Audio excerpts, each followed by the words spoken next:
Oi gente, tudo bem? Conforme prometido, eu tô aqui hoje pra gente fazer o Desvendando Juridiquês. Pra quem não me conhece, meu nome é Aline, eu sou advogada e eu tenho uma preocupação muito grande com a falta de interpretação das informações que a gente recebe diariamente na mídia. E eu resolvi vir falar um pouquinho de alguns vocabulários e algumas palavras que são importantes pra gente interpretar essas reportagens que a gente tá sendo bombardeada todos os dias. Bom, vamos lá. Hoje a gente vai começar com Constituição Federal, Medida Provisória e Federação. Vamos começar com a Carta Magna, famosa Constituição Federal. Por que ela tem esse nome, né, Carta Magna? Porque ela é o instrumento basilar, ou seja, da base do nosso ordenamento jurídico. É como se fosse o Deus do direito ou o Deus jurídico, se a gente pode contar assim. A Constituição Federal rege todas as outras normas. Por isso que às vezes a gente escuta nas reportagens que tal norma é inconstitucional. Se a gente pensar no prefixo in, ela vai contra a Constituição.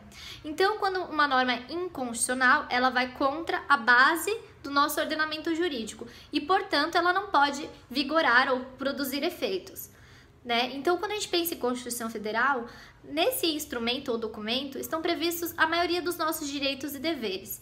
Como, por exemplo, se você pode sair da sua casa, se a hora que você quiser, exceto, é claro, nesse estado de pandemia, é porque existe na Constituição uma previsão que se chama liberdade de locomoção.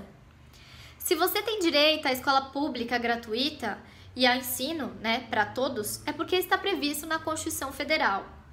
Se você tem direito a cultuar a sua religião em qualquer tipo de culto ou crença, ou seja, se não tem uma religião pré-determinada para o nosso país, é porque essa liberdade de culto e de crença está prevista na Constituição Federal. Então veja, a Constituição Federal traz uma amplitude de direitos, mas não só direitos, também temos deveres. Então, a minha sugestão para vocês é: por favor, leiam um artigo da Constituição Federal por dia, que seja, sabe? Porque eu sou muito crítica da gente não conhecer isso. Eu acho que conhecimento é empoderamento. Então, se você não conhece os seus direitos, como você pode se resguardar? Como você pode reclamar seus direitos? Não tem como, gente. Ah, o advogado pode te ajudar. Pode. Mas às vezes um jeito que você fala diferente com uma pessoa, mostrando que você sabe, já impede daquela pessoa te causar algum mal. E outra coisa, se a gente não conhece os nossos direitos e deveres, como a gente pode cumprir as nossas obrigações? Então, eu sou uma pessoa muito crítica, eu dou palestras em escolas públicas e eu sempre instruo aquelas pessoas: leiam a Constituição Federal. Isso é uma munição, sabe? Empoderamento das pessoas. E eu acredito nisso, por isso que eu tô aqui. E falando em Constituição Federal, eu trouxe uma segunda palavra que se chama medida provisória. A gente tá ouvindo muito isso. Tá saindo uma medida provisória, acho que mais rápido do que eu vou no banheiro, sabe, gente? Eu sei que eu devia ser fina, mas eu não sou. Então, é isso que tá acontecendo. E por que esse instrumento existe? Por que estão falando tanto nisso? Na verdade, no Brasil, a gente tem 3 poderes: executivo, legislativo e judiciário.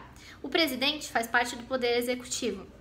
E ele tem alguns instrumentos mínimos que ele pode utilizar em casos excepcionais. Por exemplo, a medida provisória, ele exerce uma função de poder legislativo, ou seja, ele faz uma norma, só que ele tem uma limitação, ou seja, ele só pode fazer essa norma quando ele tiver um caráter relevante e urgente. Essa norma, ele não pode sair por aí fazendo normas, porque não é a atribuição dele. A atribuição dele é administrar o país. Então, quando ele emite uma medida provisória, as pessoas ficam em pânico. E o que eu quero trazer para vocês é o seguinte: a medida provisória, vamos pensar no nome, ela tem um caráter provisório. Então, a vigência dela inicial, ou seja, ela fica valendo por 60 dias. É claro que isso pode ser estendido mais uma vez por igual período, ou seja, pode valer por 120 dias.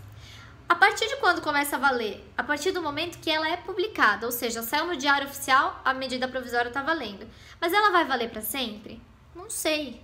Por quê? Porque o Congresso, nesse período, o Congresso Nacional, ou seja, o Poder Legislativo, ele pode ou aceitar essa medida provisória ou não, com base em várias coisas. Por exemplo, uma delas é a inconstitucionalidade.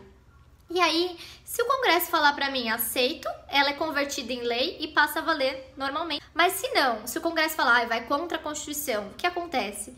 Eles meio que, eu não quero falar juridiquês, então eles cancelam a norma Eles falam, ó, essa norma vai contra a Constituição, não vamos aprovar, não vai ser transformada em lei, o que a gente faz?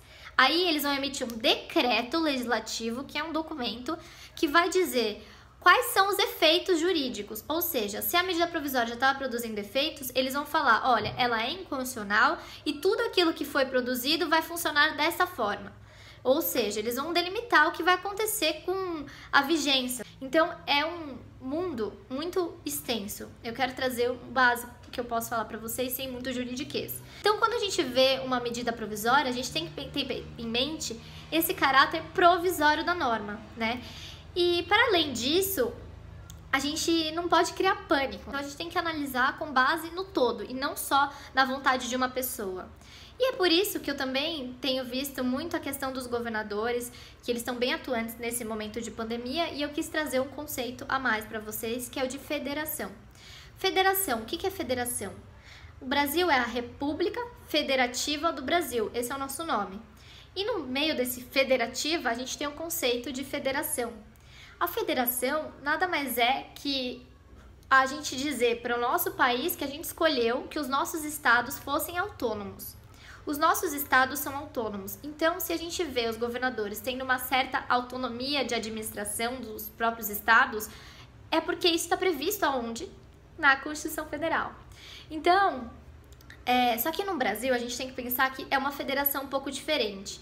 Sempre me perguntam, nossa Aline, e os Estados Unidos, né?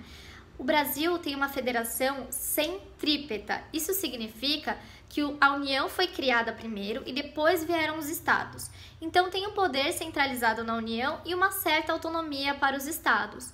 Já os Estados Unidos, ele é uma federação centrífuga.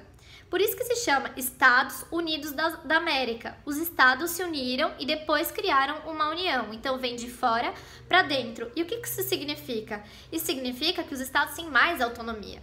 Por isso que no Brasil a gente tem um Código Penal unificado e nos Estados Unidos não. Eles têm, cada estado tem a sua lei, né? Por exemplo, tem estado que tem pena de morte, tem estado que não tem. Porque a federação é diferente, apesar dos dois serem federação. Mas a gente tem que ter em mente, nesse momento, que os governadores têm sim essa autonomia. E é muito legal, porque a gente está vendo conceitos jurídicos na prática, né? Só que ainda eles esbarram na União e também no poder legislativo, porque no nosso país cada poder tem uma função, né? E tem um sistema que se chama freios e contrapesos. Mas isso eu vou deixar para a próxima aula. Muito obrigada, curtam aqui e fiquem com a gente!